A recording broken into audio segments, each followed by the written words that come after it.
വചനാമൃതം തയ്യാറാക്കി അവതരിപ്പിക്കുന്നത് ഒ. അബ്ദുറഹ്മാൻ. ശാസ്ത്രവും സാങ്കേതികവിദ്യയും ലോകത്തെ ആകെ മുമ്പൊരിക്കലും സങ്കല്പിക്കാൻ കഴിഞ്ഞിട്ടില്ലാത്ത വിധം ഇളക്കിമറിക്കുന്ന കാലഘട്ടത്തിലാണല്ലോ നാം എല്ലാവരും ജീവിക്കുന്നത്. ലോകത്തിൻ്റെ മുക്കുമൂലകളിൽ നടക്കുന്ന സംഭവങ്ങൾ നിമിഷം വൈകാതെ ജനങ്ങളിലെത്തിക്കുന്ന വാർത്താവിനിമയ സംവിധാനമാണ് ശാസ്ത്രീയ നേട്ടങ്ങളിൽ ഒന്നാമതായി എടുത്തു പറയേണ്ടത്.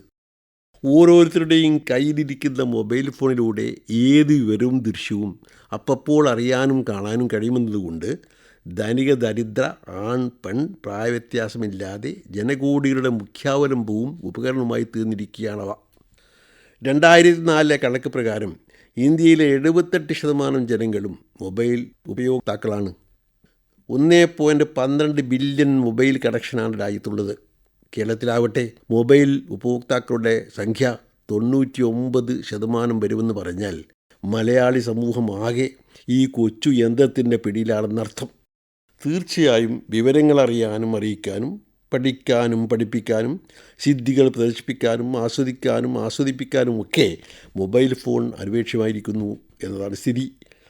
കോവിഡ് വ്യാധിയുടെ വ്യാപന കാലത്ത് വിദ്യാലയങ്ങൾ അടച്ചിടേണ്ടി വന്നപ്പോൾ ഓൺലൈൻ ആയിരുന്നല്ലോ അധ്യയനത്തിൻ്റെ ആധാരം.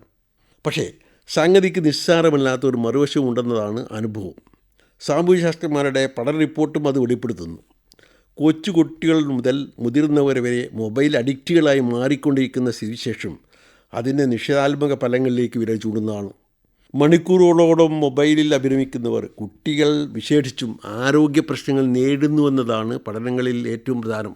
3 വയസ്സിൽ താഴെയുള്ള കുട്ടികൾക്ക് രക്ഷിതാക്കൾക്ക് ജോലി തിരക്കുള്ളതിനാൽ മൊബൈൽ നൽകുന്നതും കുട്ടികൾ വളരെ വേഗം അതിൻ്റെ അഡിക്റ്റുകളായി മാറുന്നതും അവരുടെ തലച്ചോറിൻ്റെ പ്രവർത്തനത്തെ സാരമായി ബാധിക്കുമെന്നും അവരുടെ ഓർമ്മശക്തി കുറയാൻ വഴിയൊരുക്കുമെന്നും വിദഗ്ധർ ചൂണ്ടിക്കാട്ടുന്നു. 3 മുതൽ 7 വയസ്സ് വരെയുള്ള കുട്ടികൾക്ക് പരമാവധി അരമണിക്കൂർ മാത്രമേ ദിവസത്തിൽ ഫോൺ അനുവദിക്കാവൂ. അതിൽ കൂടുതൽ സമയം മൊബൈലിൽ കളിച്ചാൽ ഉറക്കക്കുറവ്, മറ്റുള്ളവരിൽ നിന്ന് അകലാനുള്ള ശ്രമം, ഭക്ഷണ വിരക്തി, വാശി, ദേഷ്യം തുടങ്ങിയ പ്രത്യാഘാതങ്ങളാണ് ഈ പ്രായക്കാരിൽ സാമാന്യമായി സംഭവിക്കുന്നതായി ചൂണ്ടിക്കാണിക്കപ്പെടുന്നത്. മുതിർന്നവരും ആരോഗ്യകരവും മാനസികവും സാമൂഹികപരവുമായ പ്രശ്നങ്ങൾ സൃഷ്ടിക്കുന്നുണ്ടെന്നാണ് പഠനങ്ങൾ സൂചിപ്പിക്കുന്നത്. ഓർമ്മശക്തിക്ഷയം, പ്രതിരോധശേഷിക്കുറവ്, സ്മൃതിനാശം, പാർക്കിൻസൺസ്, അർബുദം പോലുള്ള മഹാവ്യാധികൾക്ക് സാധ്യത കൂടുതലാണ്. അതോടൊപ്പം മനുഷ്യബന്ധങ്ങളുടെ ഊഷ്മളതയും ഹൃദ്യതയും വലിയ അളവിൽ നഷ്ടപ്പെടാനും മൊബൈൽ അഡിക്ഷൻ കാരണമാകുന്നു.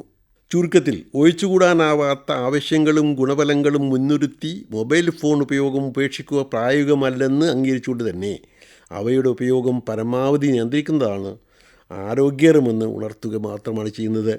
യന്ത്രങ്ങളിലൂടെയുള്ള ആശയവിനിമയം എത്ര ഭദ്രമാക്കി വെച്ചാലും രഹസ്യമായി അവശേഷിക്കുകയില്ലെന്നുകൂടി ഓർക്കുന്നത് നന്ന്. ഒ. അബ്ദുറഹ്മാൻ തയ്യാറാക്കി അവതരിപ്പിച്ച വചനാമൃതമാണ് ഇതുവരെ കേട്ടത്.